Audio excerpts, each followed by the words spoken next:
Are you ready, kids? Aye, aye, Captain. I can't hear you. Aye, aye, Captain. Oh, who lives in a pineapple under the sea? SpongeBob SquarePants. Absorbent and yellow and porous is he. SpongeBob SquarePants. If nautical nonsense be something you wish, SpongeBob SquarePants. Then drop on the deck and flop like a fish. SpongeBob SquarePants. SpongeBob SquarePants. SpongeBob SquarePants. SpongeBob SquarePants. Created by Steven Hillenberg. Good morning, everyone. This is Royce Miller coming back at you with yet another Let's Try. And today on the docket, as I said, we are trying something iconic. We are trying the SpongeBob Popsicle. And I'm not just saying that as when you call it what you call it when a product has become synonymous with the type of product it is, like how people call vacuums in England Hoovers and how we call tissues Kleenex. This is actually brand certified Popsicle.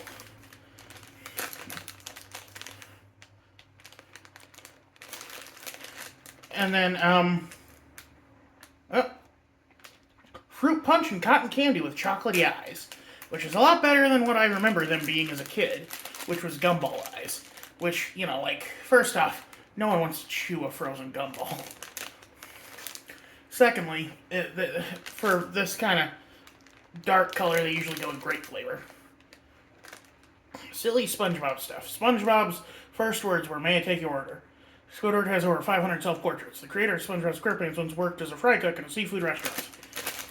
Yeah, SpongeBob is one of those iconic shows for me.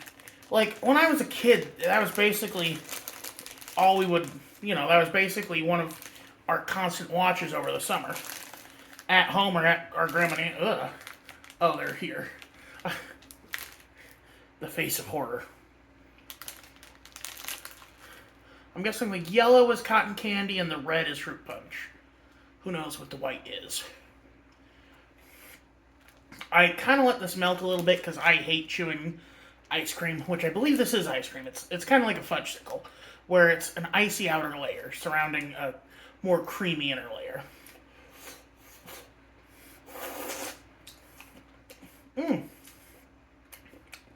Okay, never mind. That's the fruit punch part.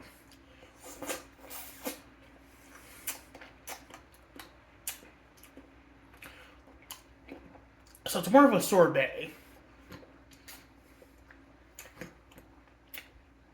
Oh, interesting. They went with chocolate dot eyes instead of actual candy balls.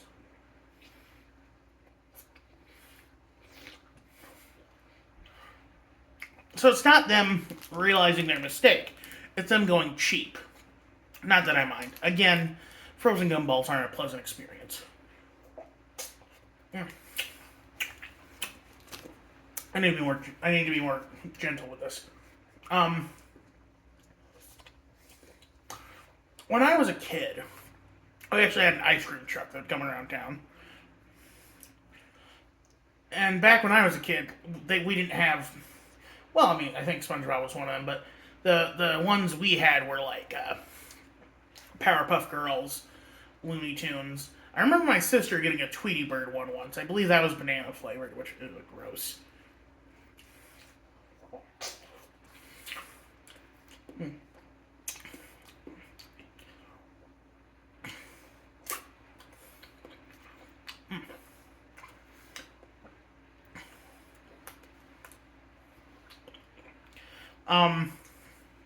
Ooh, I have to slow down. Ugh. Brain freeze. Why don't people say brain freeze anymore? Is it copywritten? Because whenever I hear it in media now, it's an ice cream headache or something. I remember that specifically from Kids Next Door.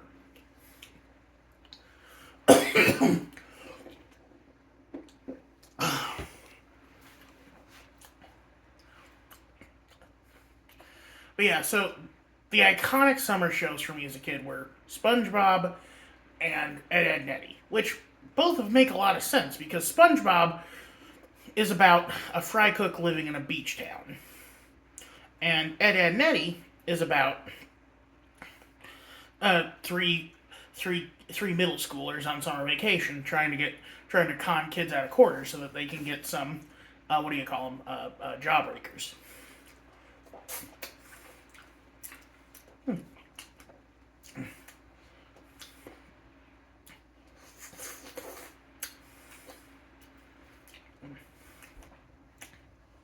I'm making a lot of noises like SpongeBob when he's got to wet his lips to play the clarinet. He was like, sorry, I shouldn't be that vulgar, but that's what he does in the episode. Man, like, the original 3 seasons of SpongeBob are some of the best television kids had. And it's so weird because, again, it's a simple concept. It's a teenager. It's like a late teen, early 20s kid working a job at a fast food joint. But we get a bunch of like weird nonsense, like, oh, the chain's competitor is this egomaniacal Plankton, who's literally just named Plankton.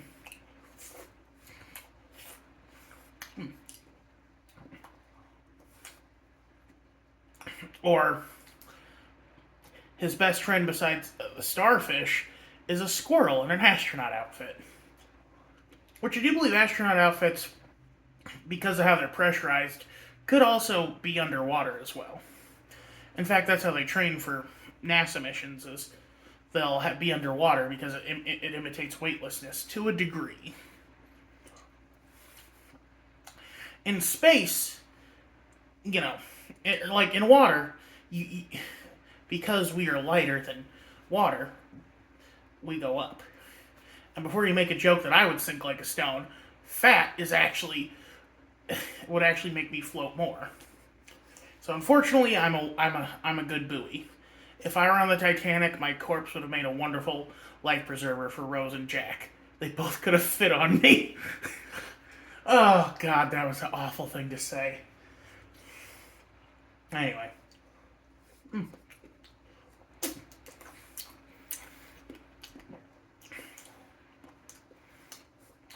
Not tasting the cotton candy at all. Mostly just fruit punch.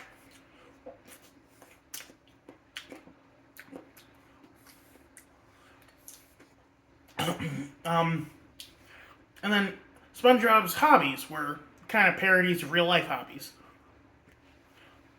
He did karate with Sandy, which I don't know. Like, I never got the whole karate thing. Like, do people actually do karate with big helmets and weird foam gloves? Maybe it's supposed to be like an interpretation of MMA boxing wear or something like that. I don't know. And of course, he goes jellyfishing with Patrick, which is like a cartoonified version of butterfly hunting or butterfly catching. I don't know. Although it's closer to Bumblebee, to like hunting bees, because he gets jelly from them because it's a cartoon, and if they catch him, they can sting him.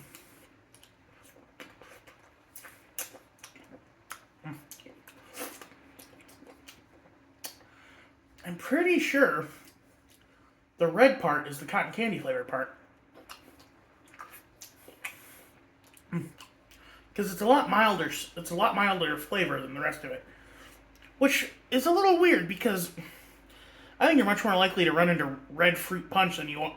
You're more likely to run into red cotton candy than you are, or you're more likely to run into yellow cotton candy than you are yellow fruit punch. Blech.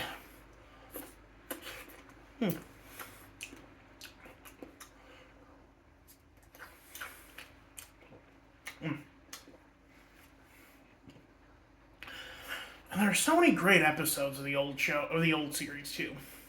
The original episode is weirdly one of the best. Like, the pilot usually isn't that good, it's just there to establish stuff. Like, Homer getting Santa's little helper for Christmas isn't necessarily like a cornerstone episode, even though Santa's little helper is in most of the series.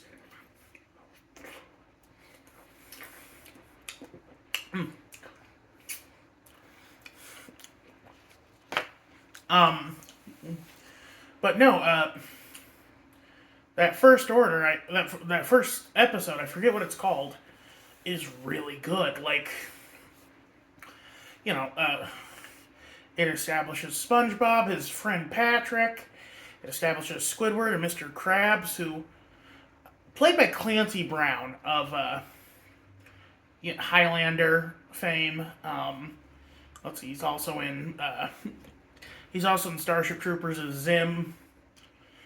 Superman the Animated Series, if you've seen that, as Lex Luthor, which I think is my most recognized role for him.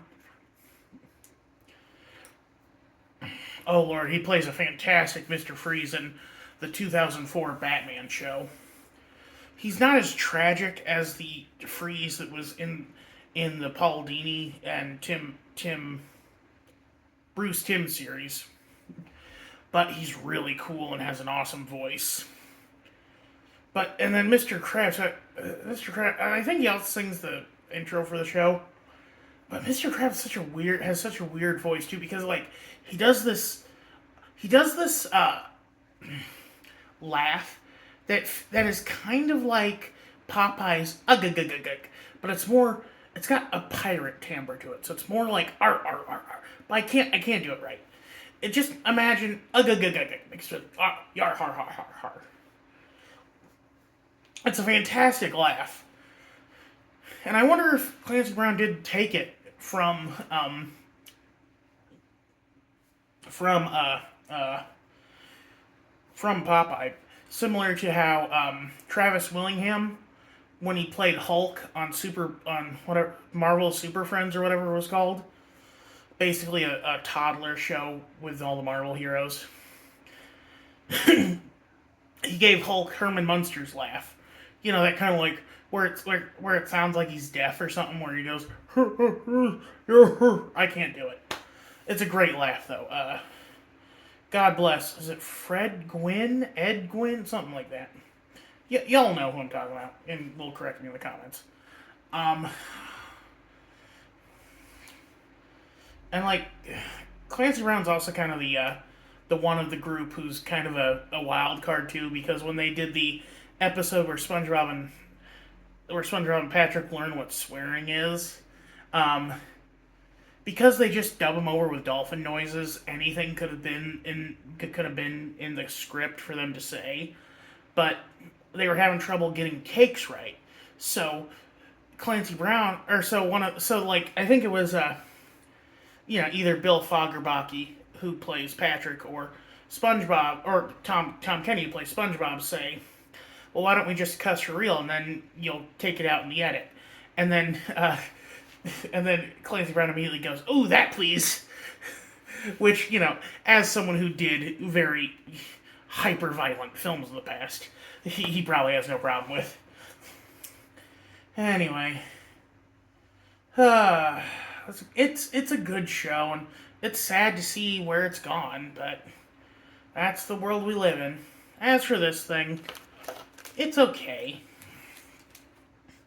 If you like fruit punch flavor and want it in a fun shape, but otherwise for ice cream, I don't know, go with like one of the candy bar ones. Like the crunch, like, oh man, that crunch bar, there's that crunch ice cream bar or that Oreo ice cream bar. Anyway, you all have a good one. This is Royce. I'm out of here.